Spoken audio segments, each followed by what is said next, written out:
to Wholesale Hotline, where we cover everything to do with wholesale real estate. I'm Jamil Damji. I'm Brent Daniels. And I am Pace Morby. And together we cover the most important parts of wholesale real estate. Lead generation. Conversion of sellers into contracts. And dispositions. Guys, remember, when you're watching this show, do us a favor and squad up in the comments. Make sure that you are liking and subscribing to the YouTube channels and in the Facebook group Wholesale Hotline.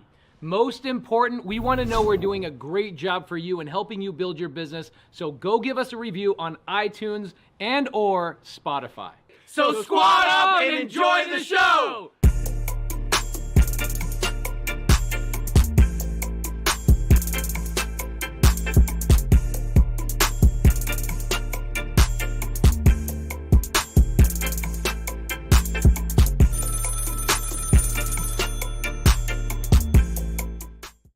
Hello. Welcome to Wholesale Hotline number 230. I'm your host, Brent Daniels, Mr. Talk to People, joined by Jamil Damji, the wholesaling genie, and the flipping genius, Jerry Norton. Guys, the financial world is going bananas. It's going bananas right now. What's going on out there? Well, so I did a little bit of research. Yep. And I've been kind of following it for a minute here. And so what happened, at least to my understanding, is there was this like secret place to get money. Yeah. That investors knew about that wasn't really talked about in mainstream markets. Kind of like how you can buy wholesale real estate. It's not like retail real estate, but it's like the secondary market. Well, these investors were all buying or all borrowing money from Japan. And they were borrowing money out of Japan at like 1% and 2%. And that's a little interesting because we have a world right now where interest rates were way higher than that. So yeah, sure. What these investors were doing is they were borrowing really cheap money in the yen. Yep. And then they were coming and buying U.S. treasuries with that. Now, what ends up happening is the Bank of Japan is looking at the inflation data in Japan and saying it's gone nuts. We need to start raising rates, right? So they're like, because we started doing that in 2022. So they went to the rate hike party. They came to the rate hike party in 2024. And like basically 2 years later, after we started raising rates in July of 2022, they make the decision to raise rates in July of 2024. And what that did is it wiped out $1.5 trillion out of the markets. And it's bloody. It's bloody. Every stock index is down. It's definitely Dow's 1,000 points. Yep. S&P worst day since 2022. Okay. It's pretty wild out there, and that's gonna definitely put pressure on the Fed to lower rates. Yep. Okay. So that let's for instance, guys, I have a lot of empathy for people who have money in the stock market. If you have a 401k right now and you've got money, your retirement in the stock market right now, it was a hard day for you. You've probably lost 10% of what you had. Sure. Okay. And so, but that's okay. It's only lost if you sell. Now, what does this mean for real estate? I'm not a fortune teller. I'm a genie. Yep. Okay. And so I can't tell you like a for sure prediction, but here's what I think is going to happen. I think that the Fed is going to have pressure to lower rates. It's already gone. And it's already happening. I think it's dropped like a point in the last 30 days. Yeah. Yeah. Well, I think it's going to happen even faster now. Another rate cut. Yeah. Within the next 90 days, we're going to have another rate drop. I think that we're going to have mortgage rates in the high fives, mid fives soon, sooner than we thought was going to happen. And I think that what's going to happen when that happens is we're going to do two things. There's been this pent up demand for real estate purchasing that hasn't been able to happen right now because rates have been so high. So buyers have been on the sidelines waiting for rates to drop. Well, I think sellers too, because they're like, hey, listen. Exactly. Well, I think what happens first is buyers rush the market. Yep. Okay. I think buyers rush the market first, and that's going to create a run up, an initial run up in sales price, and then inventory is going to start to decline. And that's going to lead real estate agents and wholesalers and everybody who's involved to say, hey, now's the time to sell. Get your, guys, get your top dollar, get your top dollar, get your top dollar. And sellers are going to listen. And that means that we're going to have a flood of inventory onto the market as well. So there's going to be a balancing. There's going to be a bunch of buyers running to the market. I think that it's going to unlock trapped inventory because that lock-in effect that we were talking about all these years where all these people were sitting on 3, 4, 5% mortgages. Well, now if you got a 5% rate, everybody in a 4, everybody with a 4.5, everybody with a 5, even some guys at the top of the 3s are going to say, you know what? I've been sitting in this house that I don't want to live in for 2 years longer than I've wanted to live in it. Or these people became accidental landlords. We saw how many people kept their home that decided, well, I'm never going to get rid of this low rate mortgage. So they kept their home, and that's going to untrap. It's going to unlock. The lock-in effect is actually, they're going to pop the gate, right? So no more lock-in. Yeah. And I think that it's going to balance the market out. It's going to be a little bit wobbly woobly for a little while. I think it's going to have a run up in prices in the short term. And I think it's going to have to balance itself out. But we still have some other stressors in the environment. We have an election coming, and this election obviously is nutty. It's a circus right now. And then on top of that, we have wars. I mean, it is an interesting time, to say the least. And our own inflation. We've got our own inflation. And we have our own inflation problem. So I think there's a lot of factors, but this is what my thoughts are with respect to where things are going. So what does that mean for real estate? I think an initial run up, but I think a balancing, and I think prices are going to flatten out. But I do believe that volume is going to start to pick up. Jamil, you're talking about on the supply and demand retail side. What about all these stock market people that are going to pull out and need to park their money? And it seems to be when the stock market has trouble, a bunch of money pours into real estate. Are you also seeing that we're going to see some investment capital come into real estate? So this depends, right? Because, okay, let's think about 2008, 2009. Okay. The ones who won were the people with dry powder. What's dry powder? Cash. If you had cash in 2008, 2009, that was me, right? I didn't have cash right in 2008. I started buying in 2011, right? I started my sister actually helped us restore our cash reserves. God bless you, Rahima. But she's the one who came and helped our whole family get back after we, tanked in 08. Yeah. And we were able to take that dry powder and start buying houses here in Phoenix that actually changed the trajectory of all of our lives because everything went crazy, right? And so it depends, Jerry. It depends. Will those stock market people say Apple's cheap? I mean, it's already down 7%, 6-7% right now. Will they look at these blue chip stocks, and are they going to want to hold that dry powder cash to get back into the market and buy things at a discount, or are they going to make a full pivot into real estate thinking that there's a deeper problem? That's the part where I don't know.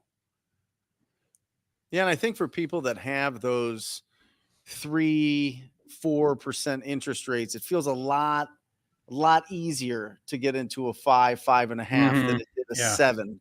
Yep. You know what I mean? At some point, you hit the point of no return where you're like, we're close enough now. I'll make the move. Right? It's not going to be. I don't think anybody's thinking we'll ever get back into the high 2s, low 3s, but you start getting closer to 4.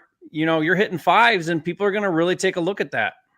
It gets attractive. It really is, right? And especially because what we've been looking at for so long hasn't been, right? And I mean, my analogy is going to be really, really, really crude here, but let's just use it, okay?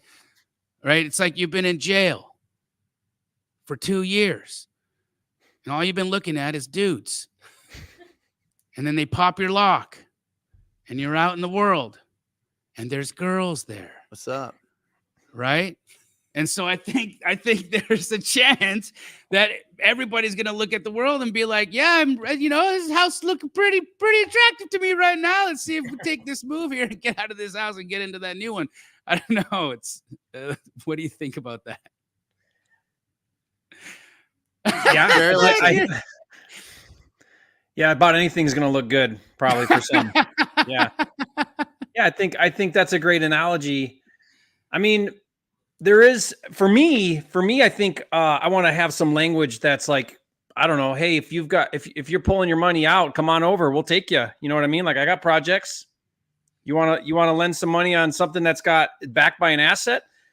But I mean, that's us. I've always felt like real estate was such a better investment than the stock market because you can touch it, feel it, see it. We're backed by something, right? So correct. I think there's always going to be that type of person that will see that and catch that vision. Yeah. Yep.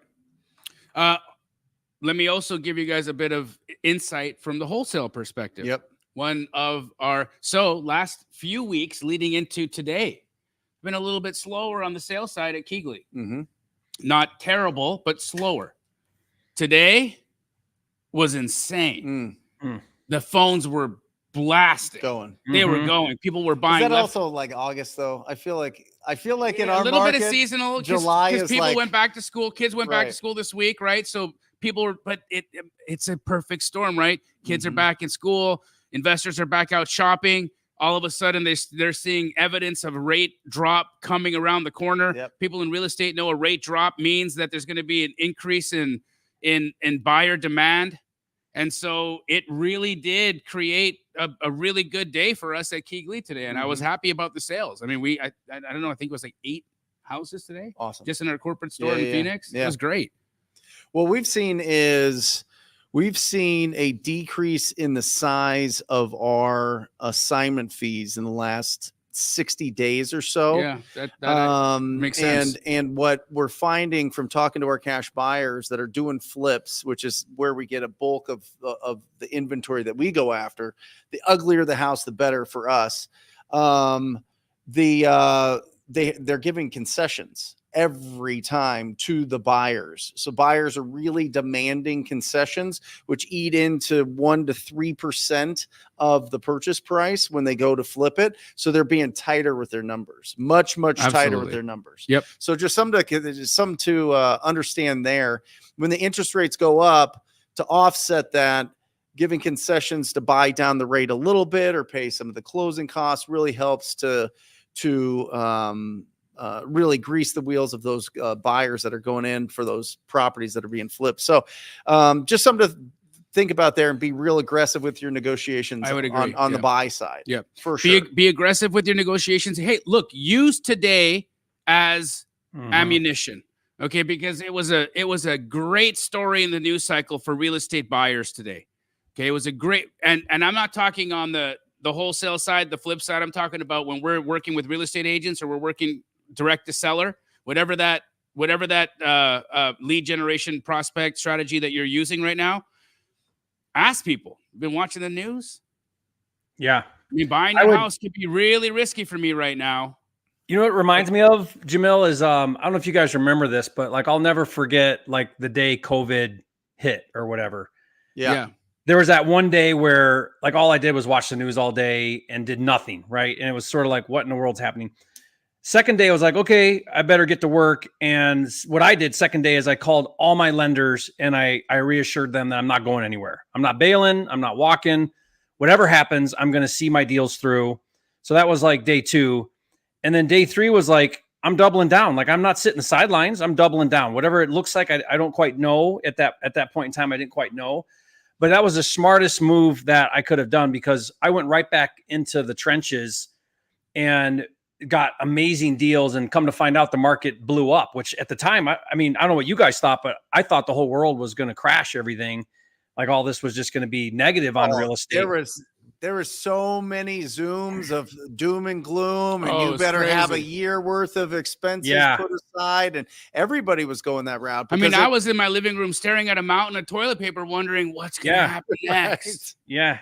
Remember that? That was wild. I bought like 6 bidets that you just attached to your toilet because I was like, we're going to have water, but I don't know if we'll have toilet paper. You know what I mean? Yeah, we got a garden hose for the kids. I mean, it was crazy. So good.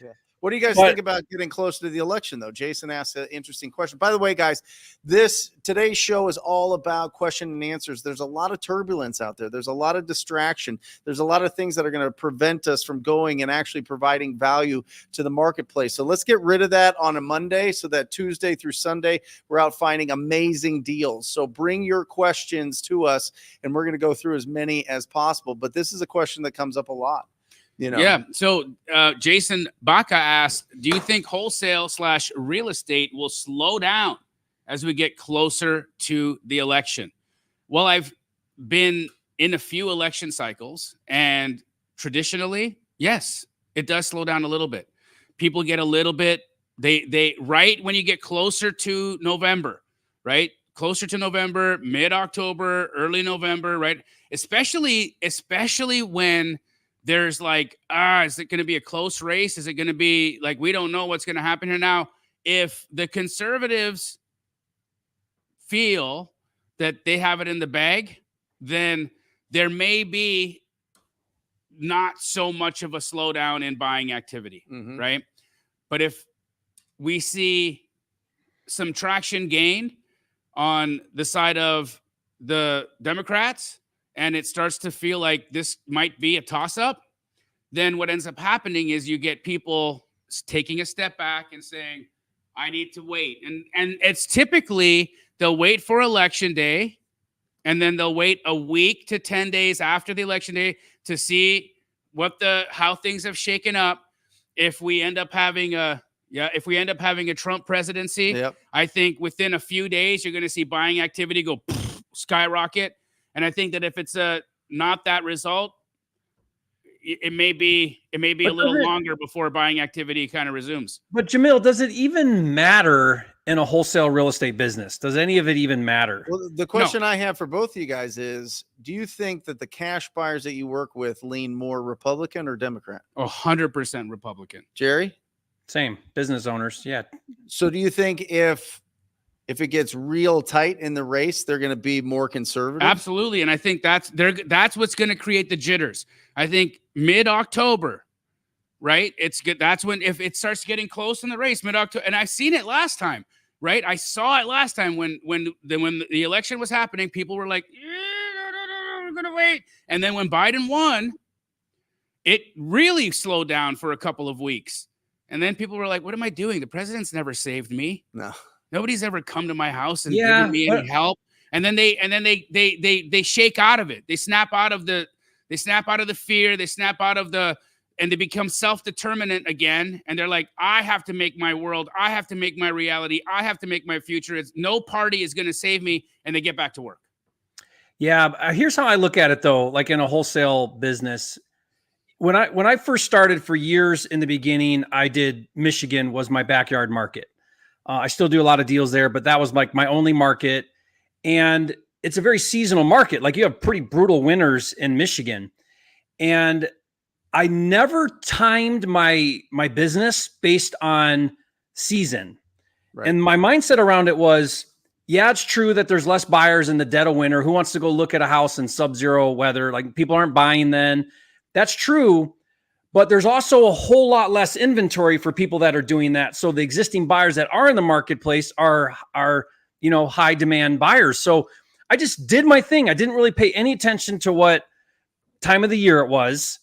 I got deals. I sold those deals in the dead of winter when it was freezing cold out. I rehabbed houses right through the winter. I did it all.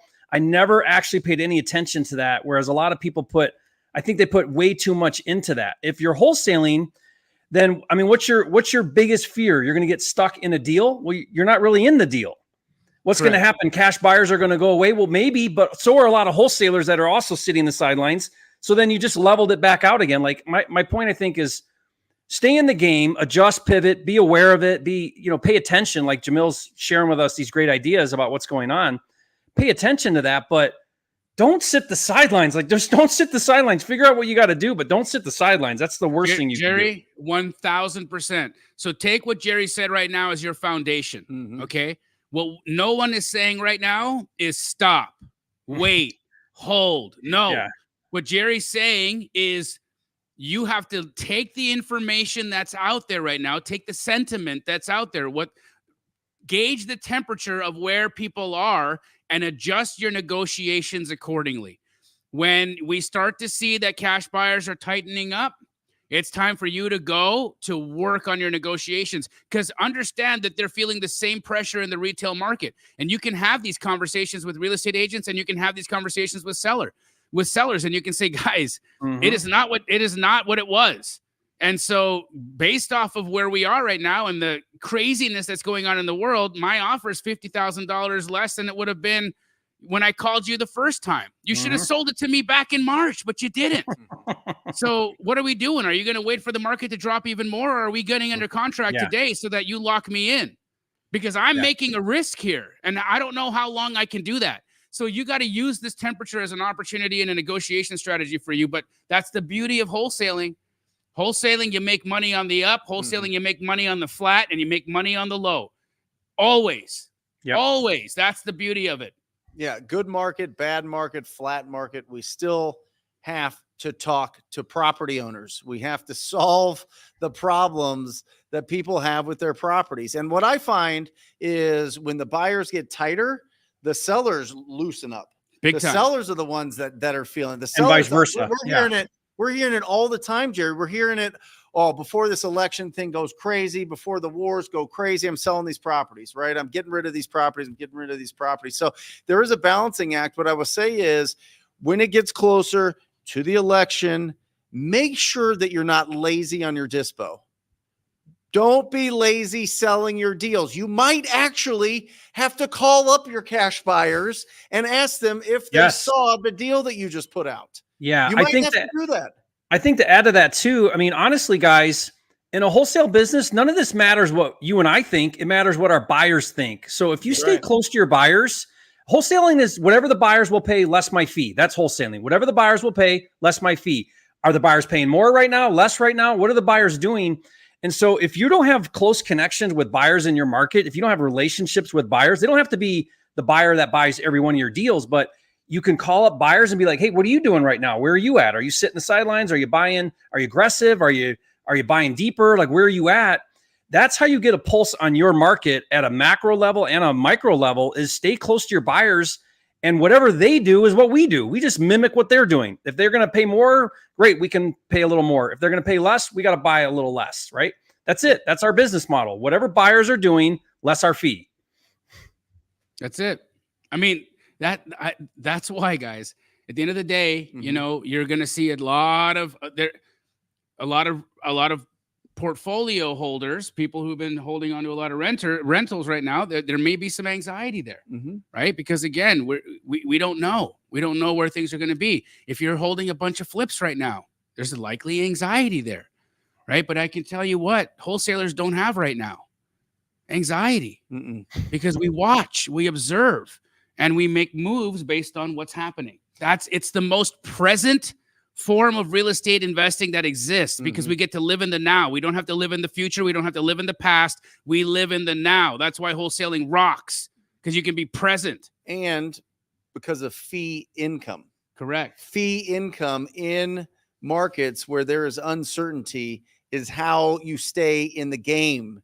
Being an entrepreneur, for the most part, is just making sure that you don't get knocked out of the game. Yep. You know what I mean? Yep. And you keep growing and you keep building. But one of my mentors, Derek Jarr, he's seen all the different cycles, and he's got big portfolios, and he's done development. And he's saying in markets like this, fee income is where you need to focus. It's not on capital gain income from flips, which I thought was really interesting, especially for our business. I mean, because we look at this and we're like, oh, should I take this one down and flip it? Should I just wholesale this one? Should I put this in my portfolio? Timing matters. Timing matters in one of those three exit strategies there. And the more that you can go and find unbelievable discounted properties and sell it to other people that have different strategies or in different positions than you, that's how we win during these times. That's how we do it. Yep. That's why wholesaling is incredible. Yeah. It's incredible. Yep. Here's a question for you, Jerry. Can I still flip even though I'm based in Mexico right now? I mean, yeah, you can virtual. I have a lot of students that are virtual overseas. And I mean, you got to figure out how you're going to bring that money into your country. If that's your home base, right? If that's your residency is in Mexico.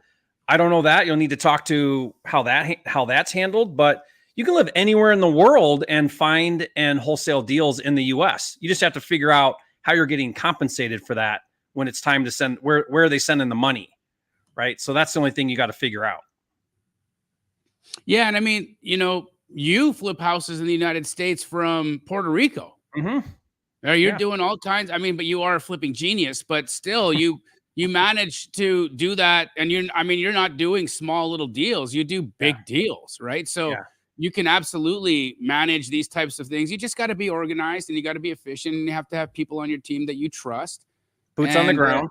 Boots on the ground. And if you've got those things, then you should be absolutely fine. If you have this thing and know how to use it, you'll be fine. That's it, right? Yeah. All right, here we go.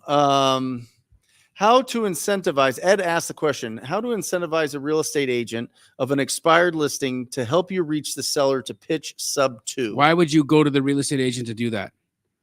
It's expired. On an expired listing. Go right to the seller. Don't go to the agent. The agent got fired. I mean, for real. The agent's been fired on that deal. It's an expired listing, which is you're fired listing. In fact, what that means. The way that sounds is, as soon as they answer that phone, you immediately say, I'm not a real estate agent, because guess who loves to call it expired listings? Agents, so they can get a new listing. So what I found is you have to very quickly out of the gate make sure that seller knows and understands that you're not trying to pick up a listing. But if it's a subject to, then you're saying, hey, how would you like to sell the property for that price that you couldn't sell it for? I might be able to do that, right? Like because what you're doing is you want to take over that loan and you want to bring them an offer that's probably around where they couldn't sell it on the open market because they were asking too much. And right? I love one of Pace is great with this because he always scorches the agent, right? So he'll call them and he'll ask the seller whether he pitched creative to the agent or not. Did your real estate agent talk to you about creative finance offers that were coming in? Because you probably got a lot of offers that you may not have heard about because your agent didn't understand them. Did you hear about those offers? And right away, you're going to have a seller say, excuse me? Yeah. There were offers? Yep. Here we go. Next question, guys. Keep loading us up with questions. I love these. I love these shows where we could just all the questions and answers. Shoni, hey, I have an agent in St. Louis, Missouri, saying there's an investor restriction stating I have to physically walk the property before making a verbal offer. Wow. What's the workaround? Wow. Jamil, imagine if they saw our masterclass we're doing. My goodness. We covered this. We did cover this. Yeah. Yeah. This is what Jamil calls a trap, right? An agent trap. Yeah. It's when the agent requires you to walk a property before you make an offer. The reality is that's just a load of BS. No sight unseen offers. That's what they say. Okay, right? No sight unseen offers. Hey, listen, I respect that you won't take my sight unseen offer, but here's the reality of it. Right? I have a big team. I got a lot of things going on, and it makes no sense for me to take everybody that I have working on job sites right now off of their current work to move them to come look at a property on a hope certificate that we're going to do a deal. That's not how it works. Either we have an agreement and an understanding of where we're going to be financially on this and that the numbers are going to make sense. And if we have a ratified contract, then rest assured, I'll bring my entire crew out there to take a look at what we need to do. But I just can't justify moving tens of thousands of dollars of labor off of their current work on a whim. This is a whim. Yeah. Another way I'll say that, Jamil, I love that. Another way I'll say that is I'll say, of course we're going to do an inspection and walk the property. Who would buy a property sight unseen? No one would do that. We'll do that for sure as well. Tell me, agent, is there something that is going on here that I don't know about? Because I'm looking at all the pictures. I do this for a living. I know what this stuff costs. I know what my number is. Is there something else going on that you want to tell me about that I would need to go see other than what I'm looking at right now? No. It's just a cosmetic flip, or, oh yeah, it's just right there. Then, so you're trying to diffuse that. At the end of the day, though, you're going to have a seller that will just not do it. And then you got to figure out what you're going to do, right? Because you could say anything. You could say what Jamil just said. You can say what I just said. And the agent could say, yeah, well, that sounds great and everything. But the seller said no offers unless you've walked the property first. And they probably had somebody back out that didn't go look at it. And that's why they're doing that, right? Yep. And then in that case, I've had people in my company go out and just quickly walk it. Yep. I'll go to TaskRabbit and say, hey, you want $50? Go walk this property, take some photos for me. Whatever it is, you don't have to go yourself. Yeah. If your time is precious or you're virtual and you can't go, this is the reason why being in TTP, in Jerry's community, in Pace's community, in Jamil's community, why it's important to have community members surrounding you that are national is because you can reach out into those communities and say, hey, who wants to help me out here today? I got a walkthrough that needs to happen in Tampa, Florida, and I got $50 in lunch for whoever can go take some photos for me. And people will do it, right? If they got some time on their hands and they're thinking, why not? And even then, they'll just take the drive, listen to Wholesale Hotline, and learn while they're driving. I mean, that's what happens, right? So just solve the problem when the problem arises. And if you have these sight unseen agents that are saying no, use the terms that we gave you here as a retort. And if that still doesn't solve the problem, task rabbit it. Can I explain? So I used to, as an agent, I would say this to investor buyers or any buyers, that they had to walk the property before they could submit an offer. And I was going to check the lockbox data to make sure that they went in there and they actually saw the property. And the reason I did that is because I was listing a lot of REO properties, and that's when they foreclosed, and the bank owned them. And people would just send automatic emails, automatic offers without any knowledge, without anything. And that's why, like, sending out mass offers, blank, like, that's the worst strategy in my opinion that exists. Let me explain. So I was able to stand, pretty strong for the first week. But if there's no offers coming in, you start loosening your, you're trying to get any kind of buyer at some point, right? Sure. So if it's a new listing and they're saying no sight unseen, they're probably expecting a tremendous amount of offers.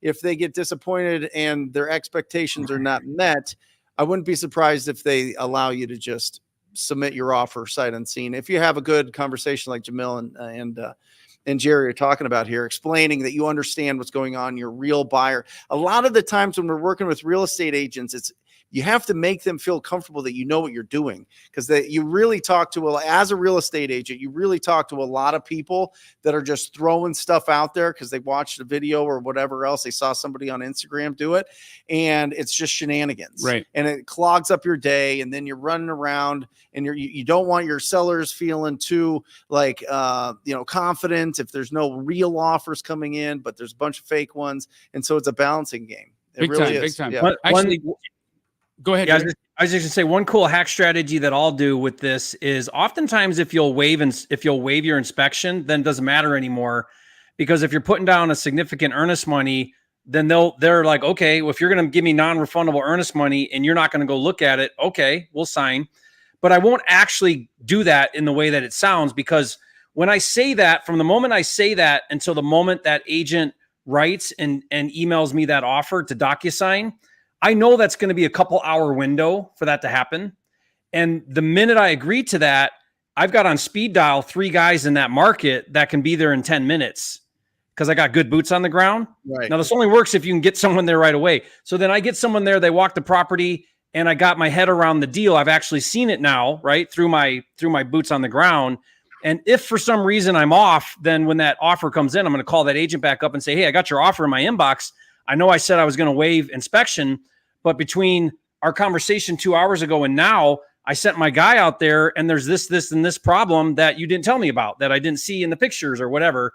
And we need to talk this out again before I sign. So, but what did it do? It allowed me to still get the deal in this tiny window of time to still get eyes on the property. Does that make sense? And you were able to get it at a price of a no inspect. Like, that's what Jerry's saying right now is very true, because just this weekend I had the same situation. So talk to an agent, and guys, I wish I had a camera on me all weekend, because the way that this went down was incredible. Properties listed on the MLS, fresh listing on the MLS. I call the agent and I'm like, hey, I like this one. You're a little, it was priced well. Yeah. Right. Although I don't call on fresh listings unless they're priced well. Yeah. I'm like, you're priced okay. It's a little higher than where I want it to be. But I like it. So here's what I'm going to do. I'm going to come in this price and 10-day inspection. Let me know what your seller thinks. And she's like, I'll be honest with you. We were off market prior, and wholesalers were calling, and they went under contract and they canceled. And so what these sellers really want is a no inspection offer. And I said, okay, well, let me do some math. So I start thinking about where would I need to be to on the phone with them? No. Okay. I get off the phone, give about 20 minutes, and I start thinking about my numbers, and I come up with a price on what I would buy this for sight unseen. So call her back, and I said, look, it's got to be $239, and I'll take it sight unseen. I'll drop off EMD and close in a week. And she said, let me talk to the sellers. She comes back. She's like, no, the sellers would need you to be at this price in order for you to have you'd need to be a little bit higher to make this work. So what did I do? I said, okay, well, I can't do that with no inspection, but I can do that with a 7-day. Yeah. So we had started at list price, and that's where I was actually going to have to come in at. But because I anchored down with my no inspection price, that was so low that they really couldn't do it. And then she came up a little bit higher, thinking that I would take that with an inspection or without inspection. But I said, no, it has to be at least a 7-day. And I locked it up. Yeah. But then guess what else I asked her to do? I said, look, I'm flipping properties right now, and these appraisers are giving us grief. So when these houses are sitting on the MLS and I create a price stamp on these things, when I go to retail, sell this thing, I'm getting murdered. Can you take this off the MLS? And she did. Yeah. So now I got an off-market property at a great price. Yeah. And I have a 7-day inspection on it. Here? Yeah. Jamil, you know what I love about that, Jamil, is most people think that their only negotiating tool is price. But if you think about it, you've got, with on-market especially, you've got inspection, earnest money, and closing date. So what I'll do often is I'll anchor low. They'll say, that doesn't quite work, but if you could come up to here, then that would, we could get the deal done. And I say, I'll tell you what, I'll waive my inspection, I'll increase my earnest money, and I'll close earlier if you want me to. But I got to stay at that number. And they're like, let me go back to the seller. And for sometimes sellers, like we know with off market, certainty is more important than price. So that certainty is shown with higher earnest money, no inspection or no contingencies, and a faster close. So that's very powerful negotiating tools you have at your disposal without having to compromise on price. And that's exactly what you did, Jamil. You started playing with the terms of your offer, not creative finance terms, but terms of your contract to get a better deal or get the deal you wanted. Right. With an inspection. Now, here's what's great. Jerry and I in Kalispell, we sat down and we made hours of content about this, these strategies that him and I have both been doing. Because some of you right now are listening to this saying, oh, this sounds amazing, but I'm not going to remember. Yeah. And this is a lot. Like how do I put this into practice?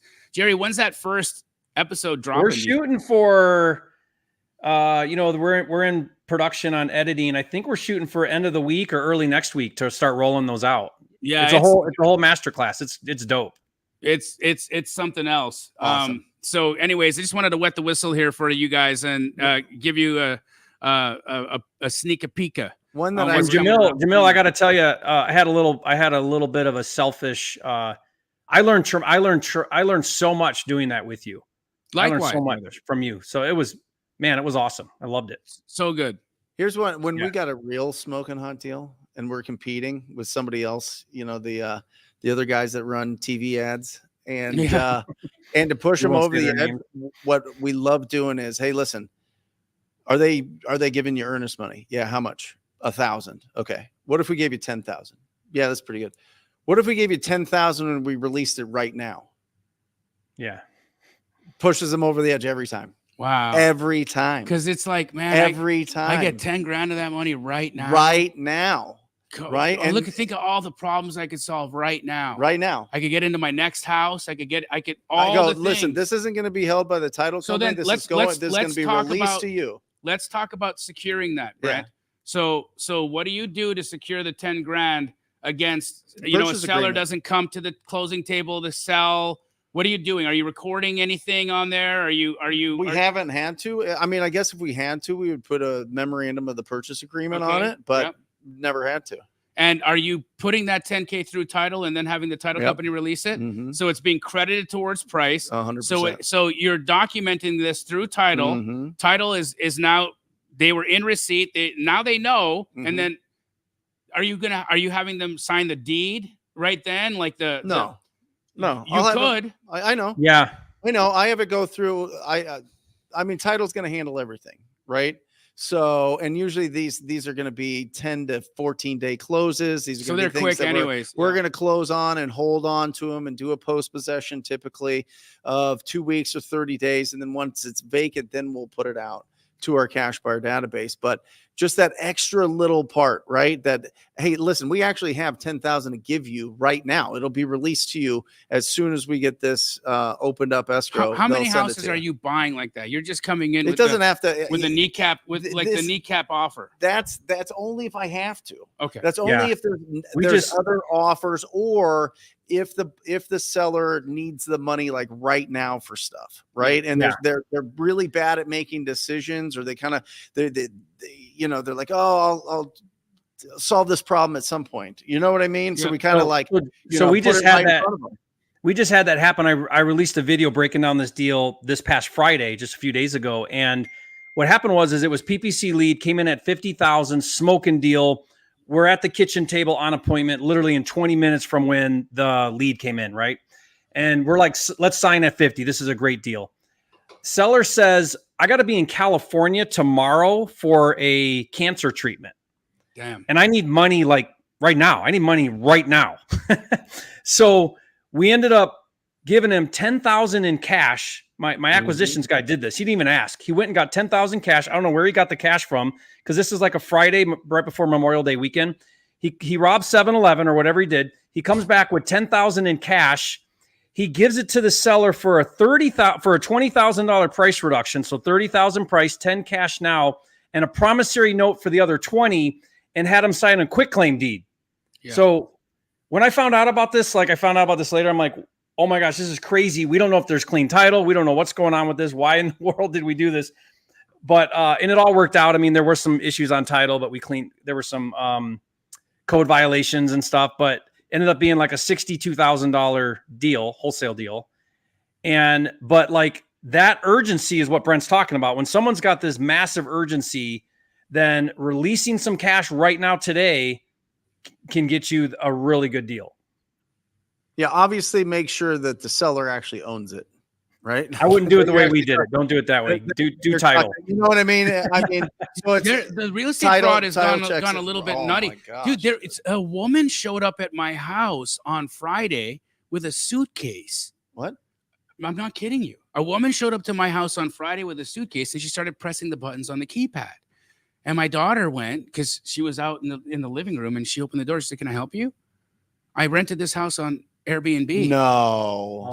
I lived here. You haven't rented this house. This happened to you? This happened on Friday. What? On Friday. And they're she's listing your house? So yeah, there was. And so I don't know how it went. We checked Airbnb. My house is not there. But what I think happened is they have like a dummy listing on Airbnb. They start communicating with the potential renter. And then they say, hey, let's get off of Airbnb. We have an even better house for you. We can't do it on the app, but we'll do it off app. You'll get a really good deal. It's going to be 3 times the house. And so they're literally pulling people off the app, using some kind of a dummy ad, pulling them off the app, giving them a deal too good to be true. And so yeah, this lady, bro, I wasn't home. People have been doing this for a while. I wasn't home. When my daughter said this to me, I was like, no way. So then I checked the Vivint security cameras, and lo and behold, there it is.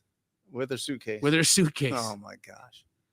It's wild. Yeah. Here's a great question from Don Fowler. My man. Don's the man. With auto repos and credit card debt being at all-time highs, when do you think the floodgates will open on distressed real estate? Do you think we'll ever be at 2018 levels with this debt mounting? Who wants to start? Go ahead. I mean, there is a massive debt problem. Yeah. Let's be honest. Every day costs $200. Mm-hmm. Right? It does. Like, you think about your house payment, you think about your car, think about gas, you think about food. like 250 bucks. And that's if you're living on the low, right? I think a lot of people are pulling out equity from their houses. They're pulling out equity from their houses. They're living on credit. Right. Right. It's getting a little bit juicy out there with respect to debt. And, Don, that's a really good question. Will the floodgates open on distressed real estate? I think the saving grace here, Don, is how much equity is in the market post-COVID. There's a ton of equity in the market right now, and people if they haven't, and that's the other piece, maybe they haven't been refining right now yet because rates have been so high, but they're tight on their credit cards, and they're getting another credit card, then they go get another credit card, then they go get another credit card. Now they're juggling 3 credit cards at 26, 27%. And then all of a sudden rates drop, and now they've got all this trapped equity in their home, and they think, that's my ticket out of this mess. I'm going to refi the house. I'm going to pull that out. I'm going to pay off all this credit card debt. But then what ends up happening, bad decisions. And that's when floodgates on distressed real estate really start to open up. So Don, I don't think the dominoes are quite there yet because of how much equity is in the housing market right now. I think that people are going to have to go through a little bit of that first, and then there'll be a tipping point. What are your thoughts about that? Yeah, I mean, if we're talking about distressed real estate, when I hear Don saying that, I'm thinking pre-foreclosure, right? Pre-foreclosure and foreclosure. Well, 90% of anybody that misses payments are going to be in some sort of. Yeah, you were speaking about that earlier today about how it's really hard to get. Talk about that. Yeah, I mean, listen, since 2014, they've really put it in place to help people stay in their properties and not go through the foreclosure process. So the banks legally have to reach out in that first 120 days before they can file a notice of default and start the foreclosure process. 120 days, so 4 missed payments where they go in and they're reaching out all the time to do a loan modification. And really, that's just the homeowner filling out the paperwork, telling them the situation, showing them what's going on with their finances, and working something out with the bank. And 90% of the time they do. But of those 90%, Jerry, how many do you think, what's the percentage of people that go back into default after the first time they do a loan mod? What do you think it is? I would guess the majority of them. 30 to 50%. Wow. Okay. 30 to 50%, depending on the area. You know what the nuance is there, Jerry? What? Equity in the house. That's it. I mean, we're in this crazy positioning right now because there's so much equity in homes. Will you explain what equity is? For anybody wondering what I'm talking about here is that if you bought a home, like the 70% of U.S. homeowners right now are sitting on a mortgage rate somewhere between 2.5% to 4%, which means they bought when? They bought pre-COVID or during COVID when there was after which we had a massive uptick in real estate values. So they're all sitting on what? Equity, meaning that what they owe on their home is a lot less than what the home is worth, right? So they've got trapped cash in the house. That's what equity is. And almost 70% of U.S. residents right now, U.S. homeowners, have equity trapped in their homes. And many of them have been holding off going and getting that refinanced and pulling that equity out because of where rates are. But we just saw what happened in the money markets today. What does that mean? Rates are going to drop. These home equity lines of credits are going to start getting, these refis and these HELOCs are going to start going bananas. 33 trillion it says homes are the nation's piggy bank, and they are worth a collective 33 trillion as of 2024. That's up from 15.6 trillion in the first quarter of 2017. Dude, that's saying it right there. Just double. I think too, there's while we're on equity, I think there's a difference. Trillion. That's so much. Trillion. Yeah. So we've put $16 trillion on the balance sheet from 2017 to 2024 living in our homes. Yeah. Wow. I think there's a big difference too between don't invest in real estate, though. Go buy crypto. Yeah. No, I mean, like I'm telling you, I mean, there's when people talk about recession or they talk about the market cooling, it's opportunity. Yeah. It's an opportunity. It's a buying opportunity. Anyway, go ahead, Jerry. I was just going to say there's a big difference also between like phantom equity and actual equity. So phantom equity is, my house is worth 250. I owe 200. Therefore I have 50,000 in equity. Well, not really, because by the time you liquidate the asset and get the cash in your hands, it's usually much less because it costs about 10% to sell a house between commissions, closing fees, and so on, 8 to 10%. Maybe you got some repairs to do or whatever. So there's a big difference there that a lot of people don't quite understand the difference there. And honestly, equity means nothing until you liquidate it and get it, right? Like if it's sitting in the property and it's not doing anything, it means nothing at that point. Yeah. Is there double fees when assigning a contract, Jamil? No, sir. Why not? In fact, well, you're not a party to those fees. You become a line item on a settlement statement. Your assignment fee becomes a line item on a settlement statement. So you're not party to those closing costs. So you're not the buyer anymore? You're not the buyer anymore. Are you the agent? You're nothing. Are you representing either of them? A line item. You are literally a line item on a settlement statement. That's all. That's it. You're a debit. You're a debit. So you're not party to any of those closing costs. Nothing. That's why assigning is the gold standard. It's the holy grail of wholesale fees. When we get into the costly things like double closing, you're going to start having to incur closing costs. You're going to have to start incurring fees, but not on an assignment. An assignment, that's the money right there. But then everybody gets to see what you make. Mm-hmm. And for all of you who feel shame for making money, that's hard to swallow. That's a financial thermostat thing. Jerry, what do you think of this? Novation is going to be the next thing in real estate. I feel like it's been the last, couple years. Are you doing more of these? We do them, yeah, but I don't think that's the next thing in real estate. I mean, it might be a shiny object right now or for a little while, right? It's another tool in the tool belt. Explain innovation, Jerry, for the people who are unfamiliar with innovation. So innovation is the simplest way to think about innovation is a workaround to wholesaling to a retail buyer. Everything else we do with traditional wholesaling is we're assigning or we're selling a contract to another investor, and we're doing that at a steep enough discount to where that investor has room to then buy that property from us, pay us a fee, and then go on and do their thing, rent it or flip it, right? A novation, the idea there is you're going to take a somewhat clean property, maybe it's dated, maybe it's livable, but it's not ARV, right? It's not renovated. And you're going to contract with that seller, and then you're going to turn around and you're going to have a marketing clause that allows you to market it to the public on the MLS typically. And then when you attract a retail buyer, you can't assign a contract to a retail buyer, especially if they're getting financing. So then what we do is we do a switcheroo. We say, okay, retail buyer, I'm going to put you in contract directly with the seller. And we created a spread here from what we agreed upon to what I went and found. And I get to make the difference at closing on the net there. That's your elevator pitch of what a novation is. And in some markets, they call that a net listing.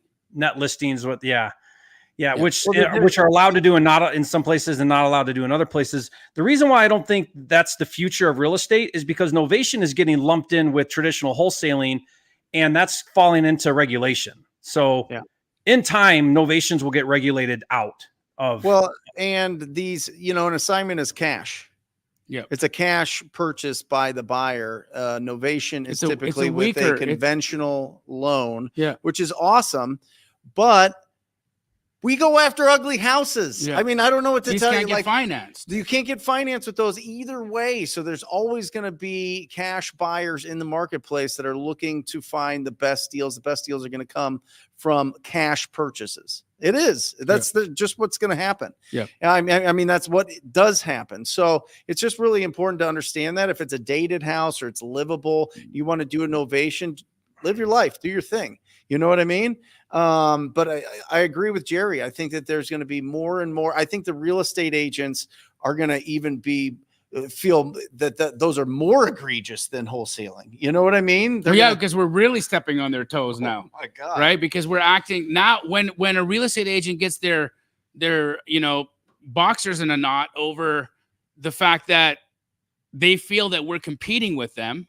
Mm-hmm. When we do novations and we're actually on their platform, going after their retail buyers, which we don't really do as wholesalers because we have a whole secondary market when we're selling to our cash buyers off our buyers list. Yep.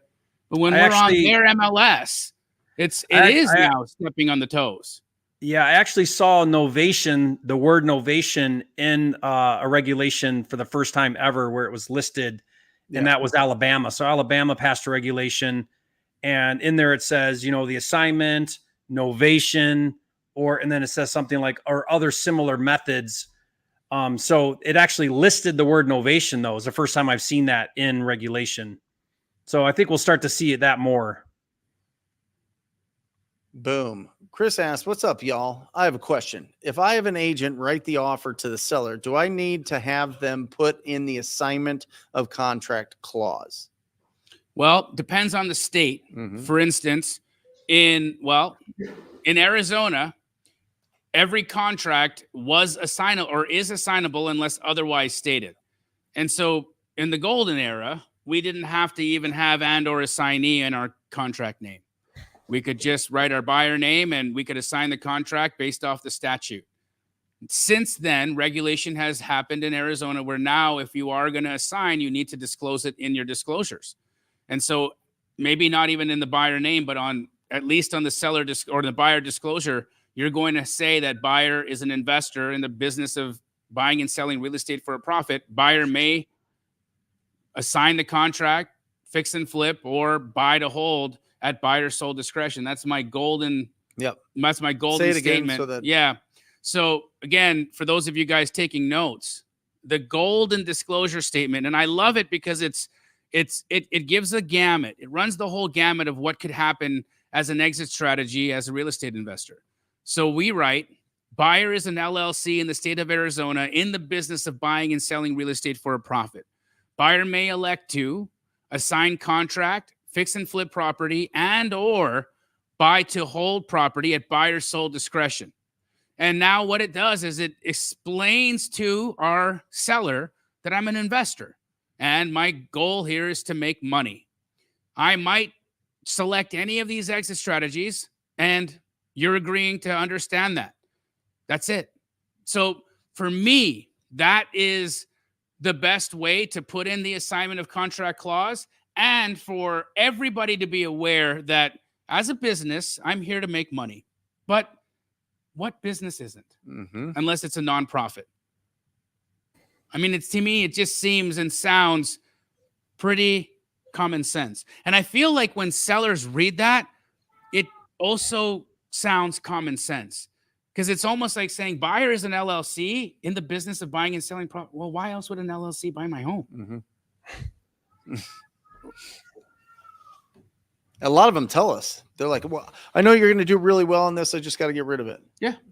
And they hope that, look, okay, I've been doing really well with my Rolls Royce. Here's why I'm bringing it up. I was doing really well on my rental on my Rolls Royce.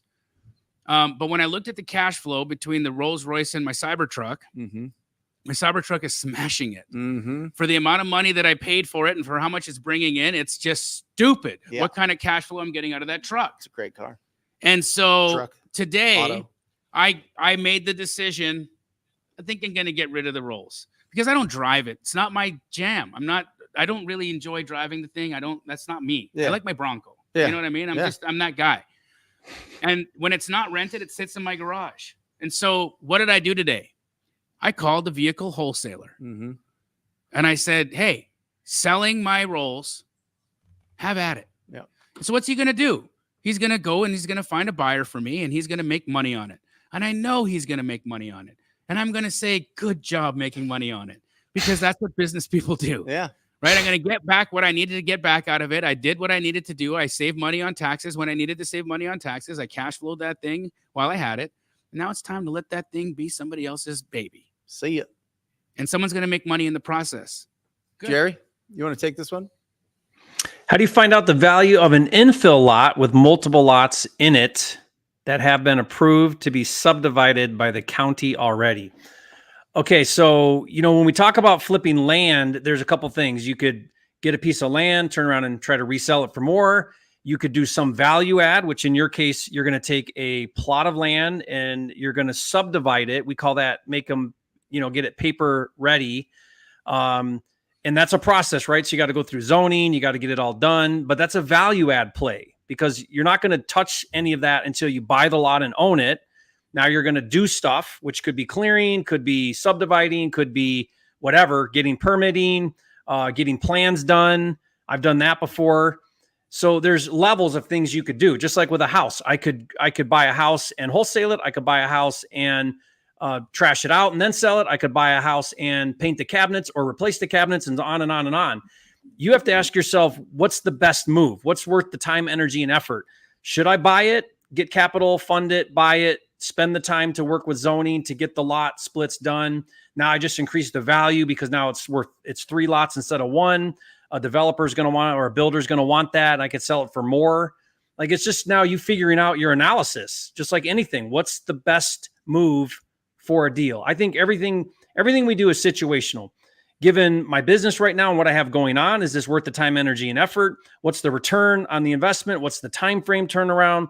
Do I have to invest more capital? Do I have the expertise? Like, only you, Adisa, can answer that, right? Like, you got to figure that part out and make a good decision. I've got some back of the napkin math for this, just assuming what I think I'm reading here. Okay. Because she says infill lot has multiple lots that have been approved to be subdivided, meaning that they should have their own parcels. Would that be correct? Yep. They've now been subdivided and then they have their own parcel numbers. Okay. Well, if they have their own approved, but that would still have to go through the process. Sounds okay. like. So, that's the huge difference, right, Jerry? Yeah. Approved versus subdivided is not the same.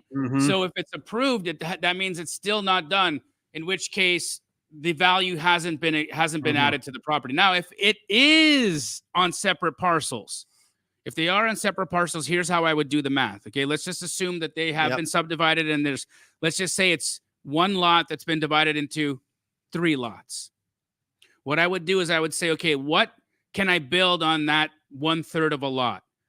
And what type of market am I in? Am I in a very like high demand area of a city, of a major metro?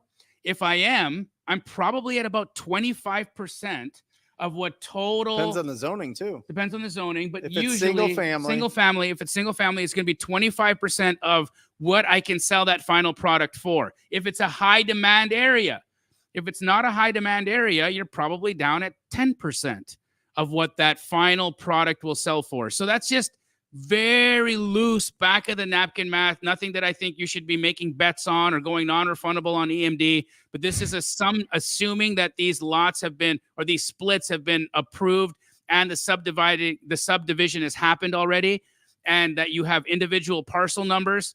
You're just going to see, what can I build there? What would it sell for? And if it's in a high demand area, 25%. And if it's in a like the outskirts, 10. Adisa, this is just my experience here. I've had a lot of conversations with people that own land. And when they tell you stuff like, I've already got it approved, it doesn't matter what it is. If they say I've got it approved for this, they probably want 10 times what it's worth. Yeah. I'm just telling you, a lot of new people starting out, we get real excited that this might be like this big time juicy deal.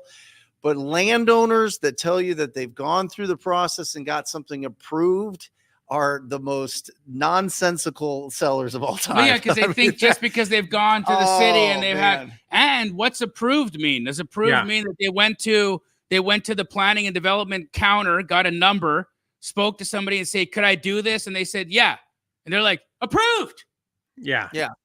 What I would say is find a buyer in your area, ask them what they think that they would pay for those lots, a developer, a builder, anything, and work backwards from there.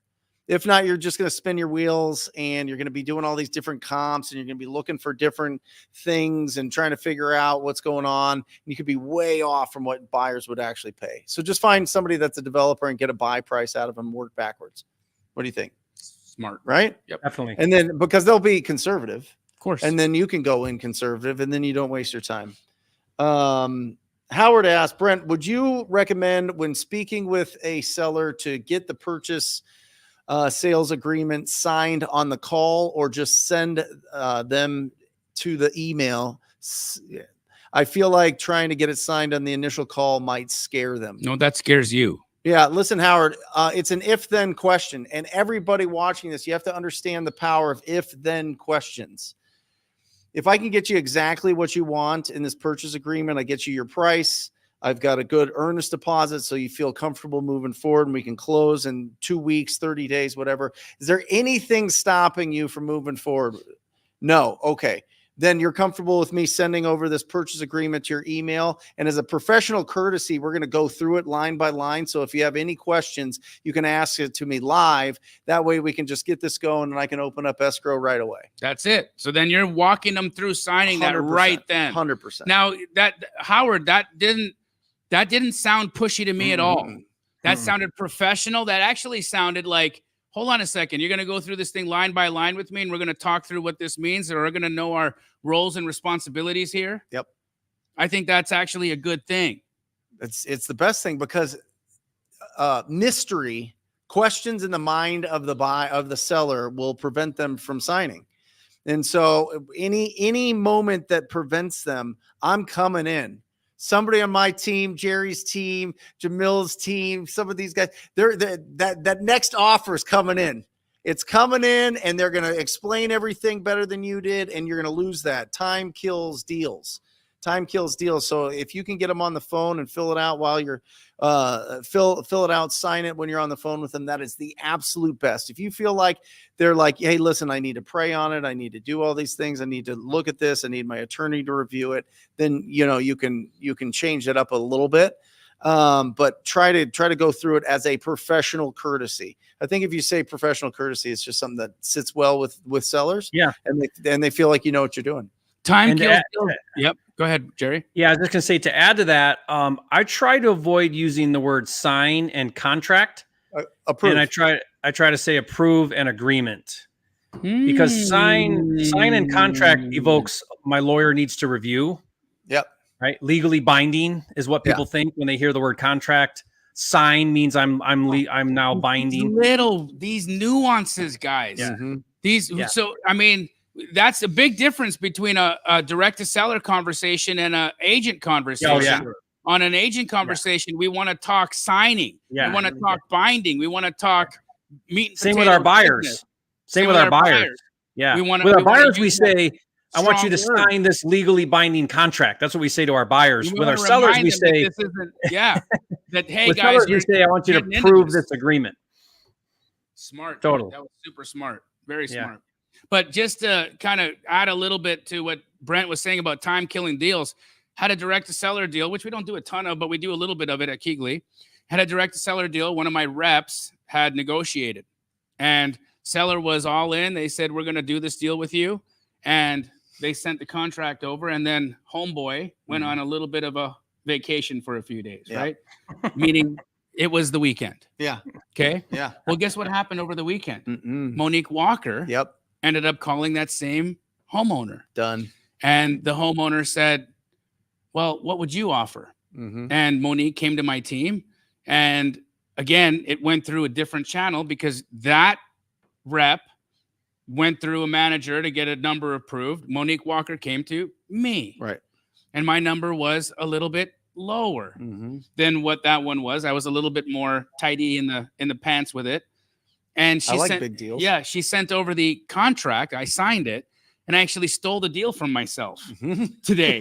And unknowingly, because my rep went on the break for the weekend. He didn't realize, and he didn't follow up with the seller and hadn't done any of that thing. Monique came in, snapped. Now, you might think that's really cool, but it's actually, now I have to share the deal with Mo. Yeah, I was just thinking that. You know what I mean? So now she gets half that deal. So it cost us half the deal. Yeah.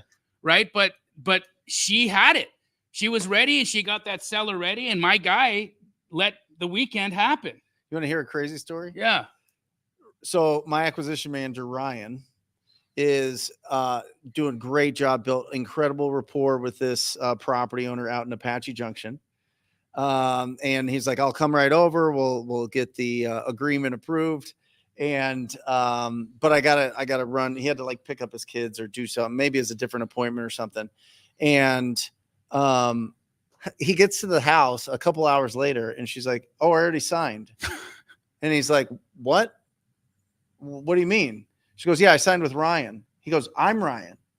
Another wholesaler named Ryan showed up at the house. Oh my goodness. Showed up at the house. She thought it was our Ryan. She had told our Ryan how she hated the other company because they were so rude and they were so terrible. This guy showed up anyway and signed it up as Ryan, just being, yeah, I'm the Ryan, yeah, and locked up the deal. Wow. Isn't that I'm telling you, it's wild. That is so funny. It is so I was funny. telling Brent, I was telling it wasn't funny Jamil, at the time, I'll tell you that. I was telling Jamil I had this agent deal where it was I like to call it a sniper, where it's a listing, we're calling directly, we're going to double dip with this agent. And I'm looking at the listing, and then I Google, obviously, or typically there's no contact info, right? So I'm Googling this agent, and I happen to find an agent with the same name and the same brokerage in my Google search. So, I thought that's it. So I call this agent. It happened to be an agent in another state, completely different person with the same name at the same brokerage. Like it was like a Remax or whatever. Yeah. And I'm talking to this agent. I'm like, hey, Jane Smith, I'm calling about XYZ property. And she's like, I don't have a listing there. I'm like, yeah, you do. I'm arguing with her. I'm like, yeah, you do. I'm looking at it. Oh yeah. And she's like, no, I don't. And we're going back and forth. And then I'm like, I read the full address, and she's like, I'm not even in that state. Like, oh, well, do you come across distressed properties very often? He doesn't let it go. He's just like, oh, hold on. Since we're on the phone. Yeah. I think to answer this question, we should give examples. Yeah. My youngest Astro Flipper, who's making money doing deals and buying and owning properties, is 15. How about you, Brent? Is it supposed to be with no real estate experience? Yeah, but they had no experience. He got, he came in unexperienced. I don't know, Jamil. I think I'm with, I mean, I wouldn't buy it to live in. I would buy it for investment for sure. If you're going to be doing it. I think I kind of, and I really don't like his content. I really don't. I think that he's really just not my cup of tea, but Grant Cardone talks about, don't buy your own, the house that you live in, put your money into investment properties, which I think is really, really, really smart. So I would say, one, go for investments, but before you buy the house that all your buddies live in and like freeload off you for the next, 10 years of your life until you're 30. Right. And I would also be really, really focused for your first 12 months. If you have no experience, I would wholesale everything. I wouldn't buy an investment property until he has 300,000 after tax in an account. Yep. Andy, because you're going to go and you're going to buy something stupid. Yep. And you're going to give all the money back. Now your kids are fortunate because you've seen every deal. Right. And Andy, and here's the caveat to that. Andy was making $50K a month before he bought an investment property. Right. Right. Yeah. And so, he did it really young. My thought process is, I think, Cleo over here is wondering, is at 19 years old, is he too young? And I would say absolutely not. No. Right? No. You've got young guys in the TTP world out there slanging houses right now. Yep. What's the youngest you've had go on a wholesale? Do a deal? Just a wholesaler. 14. 14. How about you, Jerry? Yeah. 14. 15, maybe 16. Yeah. So this is so Cleo, if the question is it, now I'm 19 and am I too young, or is it a good age for me to get started? Absolutely. It's a great age for you to get started. I would rather focus the attention on building business skills, the skills of effectively communicating with property owners, which means you have to talk to a lot of them, effectively comping properties, effectively looking at, okay, wait a second. I get to watch all these cash buyers from afar with no risk, see what their strategies are with the properties that I find, and see which path I want to follow. Right. And I think that that's really powerful because we want to own property. We want to be badass. We want to start the portfolio. When's the best time to own real estate? 20 years ago. Is it, when's the best time to plant a tree? 20 years. It's the same thing, right? But I don't agree with that. I think if you build business skills, you build the machine that's going to find you the best deals, then start cherry picking. Once you start replacing yourself in those roles, you're going to go a lot farther, a lot faster, in my opinion. What do you think, Jerry? Yeah, I mean, I would tell a 19-year-old, you're way too young to be owning assets. Learn how to transact, learn how to operate a business, learn sales skills, learn how to lead a team. Do that, which is transacting, wholesaling, before you start building a portfolio. You've got time. Like, people feel like they've got to do this right away, or like they're falling behind. A deal's a deal. When you learn how to buy a deal, you can always buy a deal. So I just feel like in real estate, everything's developmental, right? So you have to, in college, you have to take 101 before you take 202, and you have to take 202 before 303, right? And I think real estate's the same way. Learn the appropriate skills that you need to learn at 19 years old before you start building a portfolio. I think that's something that's a little more later on. What would your number be, Jerry, for like money in the bank before you started owning homes and being a landlord? What would you be comfortable if your kids wanted to start buying rentals? I like what Brent said. I mean, I have a rule with my partners that we wholesale with, that is, we're not even going to look at holding assets until we're consistently transacting at least 100,000 a month again and again in gross revenue. Don't even talk to me about, well, let's keep this one and let's keep that one. We can get there eventually, but not until we built $1 million business. Yep. Well, yeah, and it just depends. It depends on if you want to be a full-time real estate entrepreneur, or if you just want to cherry pick, have a 9-to-5, build a career, do something that's, successful in that, and just buy rentals on the side to build your portfolio. It just depends on what you want to do. But if you want to be full-time, then you got to wholesale. You got to find great opportunities and see what the investors that are a few steps ahead of you are doing with these properties in your marketplace, so you don't have to pay the stupid tax. And we've all paid the stupid tax. Every one of us. We've all paid the stupid, but it's a different era right now. Yep. Is there a super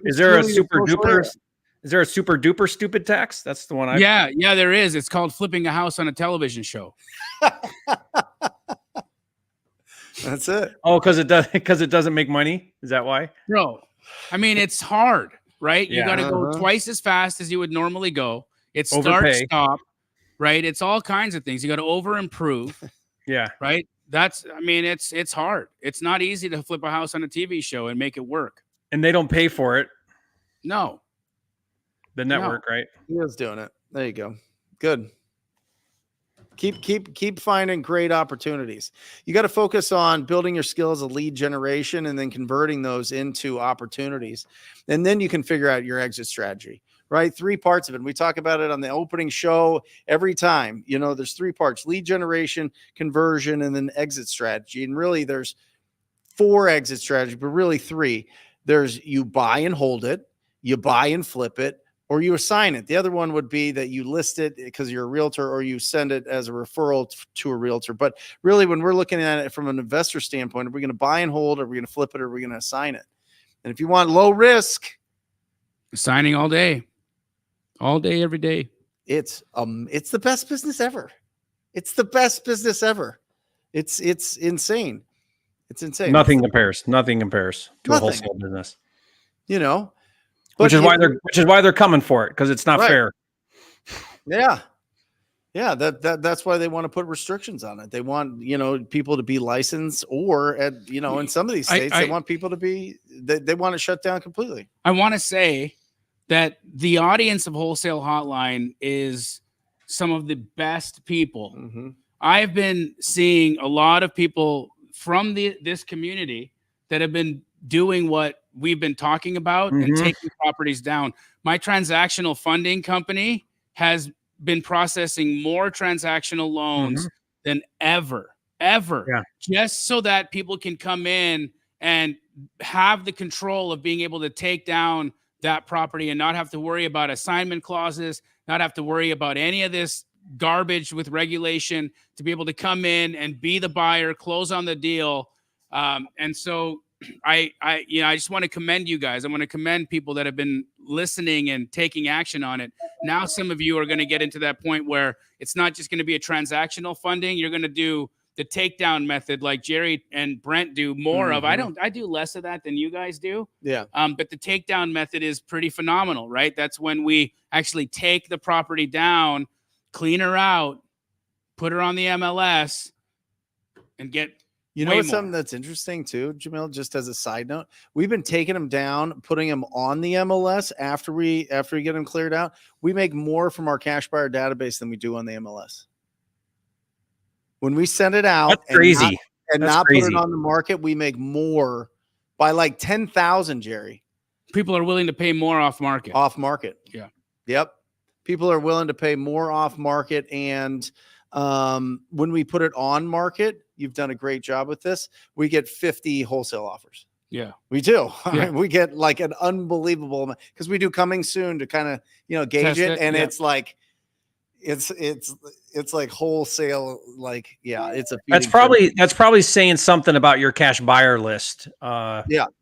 I don't know if that's typical. To me, that's really odd to think that you've got higher paying buyers on your list than on the open market. But we see the same thing. It really depends on area, though. It depends on a few factors for us at least. But yeah, that's we've seen it too. But it's like volume. I found out recently, I hadn't asked in a while. Mm-hmm. Keegley's Phoenix buyers list is 500,000. That's crazy. In Phoenix. Wow. In Phoenix. That's wild. Isn't that? I mean, Phoenix is the flipping capital of the world, of the country, right? I mean, I couldn't look. Because I can't. I need somebody to verify this just so that he can look at it and say, guys, there's the text message. Because I was wondering the other day, I was like, hey, how big is Keegley's buyers list right now? 494,000 currently. Yeah. Well, I also isn't that something? So having the conversation, Jerry, with the guys that do the most flips, they go back to what Jamil was saying earlier in the show. When you put it on the MLS, the appraiser puts that into the next appraisal when they go to sell it. They show when it was listed, and then you have to justify how much you increase the value, and you have to go and show what it was assigned for, and all these things. You have to really put in a lot more work with the appraiser up front and during the process, so your appraisal doesn't come in low because they're worried about inflated values. Obviously, they're a third party to protect the bank. Yeah, and let's not get this twisted. Appraisers work for the bank. That's the justification I give to agents to take houses off the MLS. That's what I'm saying. So that's why in our market, Jerry, we found people will pay more if it's not on the MLS. Interesting, right? How can I get past just getting on the phone with a realtor? I just found out about wholesaling and wanting to make it my new career. Welcome to the party, E. Welcome to the party. Can you imagine you're thinking of your YouTube channel name, E? It's cool. Just E. Just simple. Just like lowercase too. You know what I mean? Just humble with it. Just a humble E. So one thing, E, that you'll hear Jamil and I talk about a lot with on market. Yeah. One of the benefits with on market is zero marketing cost. So if you're coming into the business and you don't have a marketing budget, even if you have some marketing in the beginning, it's always good to do no cost marketing channels, right? On market is one of those because it doesn't cost you anything other than your time to create relationships with agents in your market. Learn how to do that well, and those agents will bring you distressed properties without you paying for those leads. That's perhaps one of the most attractive things. Jamil, that'd be number one. Number two would probably be the relationship. That's that sniper method that Jerry talks about is that an already listed property, and we're going to go out there and we're going to get that thing at a great price. But then there's the shotgun approach where we're doing agent outreach for cold outreach. And now we're looking for pocket listings that are off market. And now we got the best of both worlds because we get to do the thing that Brent Daniels talked about and sell a house and get a deal off market that's not listed on the MLS that has buyers salivating a little bit more. And we get to build a relationship with an agent, and that relationship can parlay into dozens and dozens of deals. I mean, again, Monique Walker, I love to say her name, but how can I not? I make nearly $1 million a year with this woman, Yeah. and it's all inbound for me. I don't have to call Monique every week. She texts me Monday to Friday, and sometimes on the weekends, right? She comes to me. Yeah. And that's just what it is. I think as I read this, the first line there just jumps out at me. I think that there's some fear that he has of getting on the phone and speaking with a real estate agent. Maybe there's a lack of experience there, but I will tell you this, E, you are powerful. You are powerful. You got to believe that. You got to take massive imperfect action, right? You got to get a list of 10, 15 real estate agents and call them every single day. Our mindset is built off of our skills. The more skillful we are, the stronger our mindset is going to be. That's just the way that it works. You don't see like pro golfers just totally melting down all the time and they can't swing a golf club anymore. They just got it so in their head. I mean, it's just the skill is built in there because of all the reps. So we all have to go through it. We all have to go through that hustle season. We all have to get into the dirt. We all have to chop wood, carry water. And the faster that you do it and the more enthusiasm you have doing it, the quicker you're going to get to success. And then you're going to be able to inspire others. And so get on the phone. Stop thinking about yourself. Think about the people that you're going to serve. Yeah, I think too, and maybe Jamil, you can say to this as well, but a lot of people feel like when I get into this, the real estate agent is some sort of professional and expert, and they're all knowing and all powerful and all knowledgeable.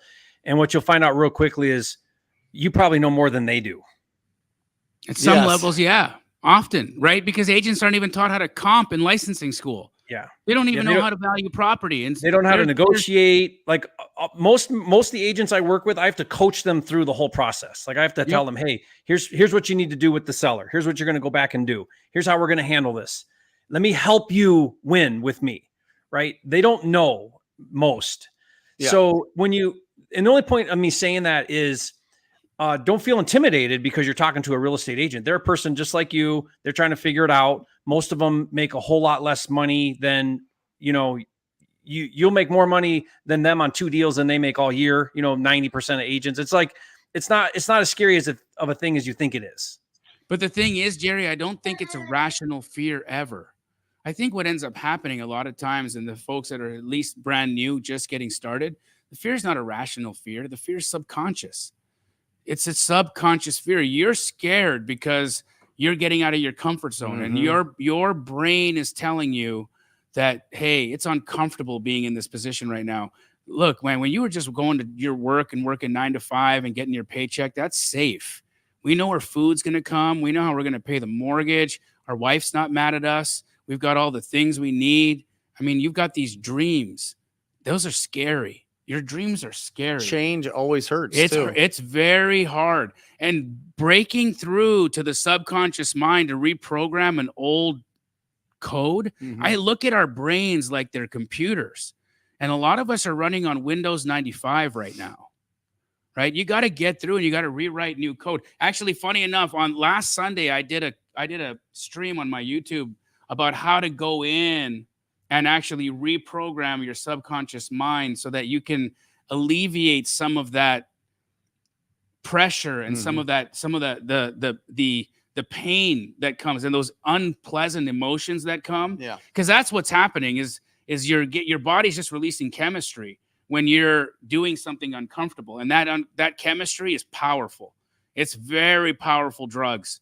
So anyways, if you guys are interested in figuring out how to rewire subconscious stuff, check out my last Sunday stream. It's pretty wild.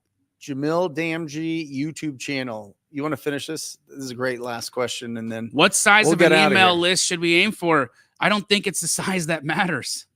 And I know I was just here flexing like I got the biggest size list. But facts is that you can actually get by with a list of 5 people that are really solid, that are going to buy, that you have a great relationship with.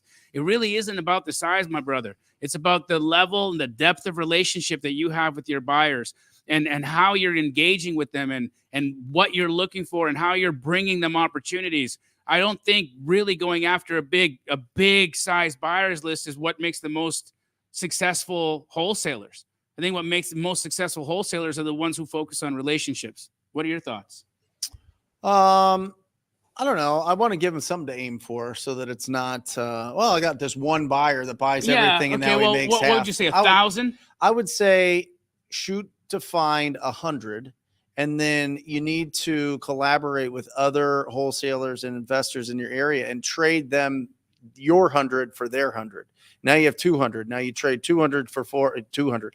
Now you build it up as big as you can. As big as you can, and I don't trade mine, by the way, so don't ask me. Yeah, don't ask Jamil. Well, but what I'm saying is trade with people that are in the same, size or position as you. Don't try to hit up Jamil and be like, hey, let me have your buyer's database. It's not going to happen. Cool, great show, Jerry. Fantastic, awesome show. Awesome show. Thank you guys. What do you got going on, Jerry? What's releasing this week on your YouTube channel? Well, really excited about this collaboration that Jamil and I are doing. We're going to be launching, hopefully end of the week, early next week, a series.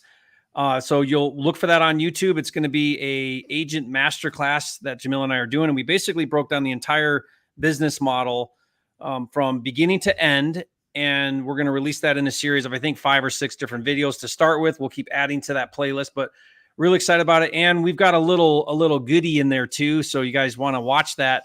Jamil and I are actually going to get together live with a small group and do some really cool stuff. So more on that to come, but we're really, really excited about it. I haven't been excited about a project in a while like this, Jamil. Yeah, likewise, dude. Awesome.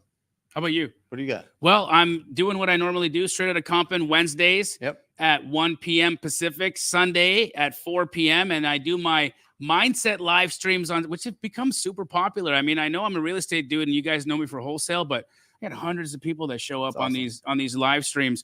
And I just talk about, the things that we all go through as entrepreneurs and how we can rewire a lot of this stuff so that we can just get out of our heads and out of our ways and really make it work, Awesome. Yeah, Wednesday, 1 o'clock Eastern Standard Time, 10 o'clock Pacific Standard Time. We go live for a couple hours in the Brent Daniels YouTube channel. It is absolutely bananas. So come join me and we'll put a little bit of energy into your Wednesday, and then you can go on over to Jamil's and get to learn how to comp and go to Jerry's and learn how to go and put all these deals together and push them through the finish line. We're here to help you guys. We love you guys. Thanks for joining us. Wholesale Hotline. We out. See ya. Or just say squat up. So squat up and enjoy the show. Yeah. Okay. 1, 2, 3. So squat up and enjoy the show. What are you doing? I didn't say nothing. Why? I don't know. Okay. So squat up and enjoy the show. Cool. I think we should use the one where Jamil doesn't say anything.